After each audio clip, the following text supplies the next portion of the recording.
Friends hi. TNPSC சக்ஸஸ்லேருந்து Angel. இந்த வீடியோவில் நம்ம இதை பற்றி பார்க்க போகிறோம் அப்படின்னா தமிழ் கொஷின் பேப்பர் தான் பார்க்க போகிறோம். டெய்லி ஒவ்வொரு கொஷின் பேப்பர் எப்போவுமே யூஸ்வலாக நான் பார்ப்பேன். ஸோ இன்றைக்கி அதை வீடியோ போடணும்னு தோணுச்சு. இந்த டைரி ஃபுல்லாகவே அதுதான் இருக்கும்.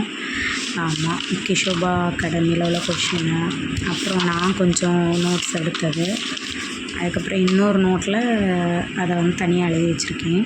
ஸோ இன்றைக்கி கொஞ்சம் பார்க்கலாம். ஸோ சந்திப்பிழை அதெல்லாமே நான் ஆன்சர்ஸ் மட்டும்தான் எழுதி வச்சுருக்கேன். தகவல்களை திரட்டு, முதியவருக்கு கொடு, அப்புறம் வேர்ச்சொல் நிறைய வேர்ச்சொல் கொடுத்துருக்காங்க. தொழில் பெயர் வினை எச்சத்தில் உள்ளது அப்படின்ட்டு, அப்புறம் பூவின் நிலை, அப்புறம் இந்த மாதிரி வேர்டிங்ஸ் கொடுத்துட்டு அது எப்படி ஆன்சர் கொடுக்கலாம். ஒரு பனி 2 சொல்லினி 3 சொல்லினி கொடுத்துட்டு இந்த மாதிரி வரும் அப்படின்லாம் கொடுத்துருக்காங்க. ஸோ இப்படி ஓல்டு கொஷின் நம்ம பார்க்குறதுனால நம்மளுக்கு ஒரு ஐடியா கிடைக்கும். ஸோ எப்படி கொஷின் எடுத்திருக்காங்க அப்படின்ட்டு.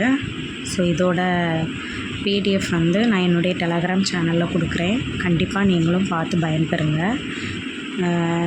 டிஸ்கிரிப்ஷன்லேயும் வைக்கிறேன், யூஸ் பண்ணிக்கோங்க. Thank you friends.